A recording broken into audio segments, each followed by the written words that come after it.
పెన్షన్ను ఇంటికి పంపించిన చరిత్ర చంద్రబాబు హయాంలో ఒక్క రోజైనా జరిగిందా అని అడుగుతా ఉన్నాను మీ బిడ్డ.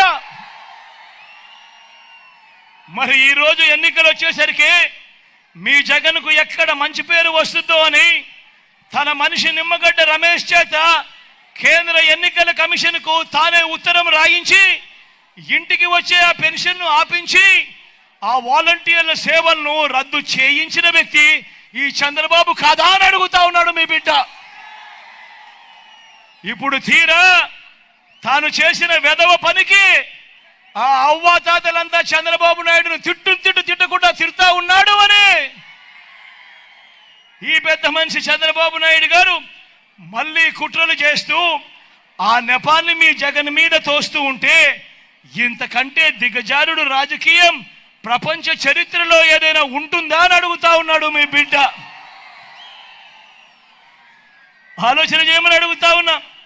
చంద్రబాబు హయాంలో ఎన్నికలకు 2 నెలల ముందు వరకు ఇచ్చిన పెన్షన్ ఎంత? ఎన్నికలకు 2 నెలల ముందు వరకు ఇచ్చిన పెన్షన్ ఎంత? కేవలం 1000. ఈ రోజు మీ బిడ్డ ఇస్తా ఉన్న పెన్షన్ ఎంత? 3000. మరి ఎవరికి మనసు ఉంది అని అడుగుతా ఉన్నాడు మీ బిడ్డ. చంద్రబాబు హయాంలో ఏ ఒక్క రోజైనా కూడా ఆ అవ్వాతాతల బాధ చూశాడా? అవ్వాతాతలకు తోడుగా ఉండే కార్యక్రమం చేశాడా? ఇంటికే పెన్షన్ పంపించాడా అని అడుగుతా ఉన్నాడు మీ బిడ్డ. ఈరోజు ఆ అవ్వాతాతలకు ఇంటికే పెన్షన్ ఇస్తా ఉన్నది ఎవరు?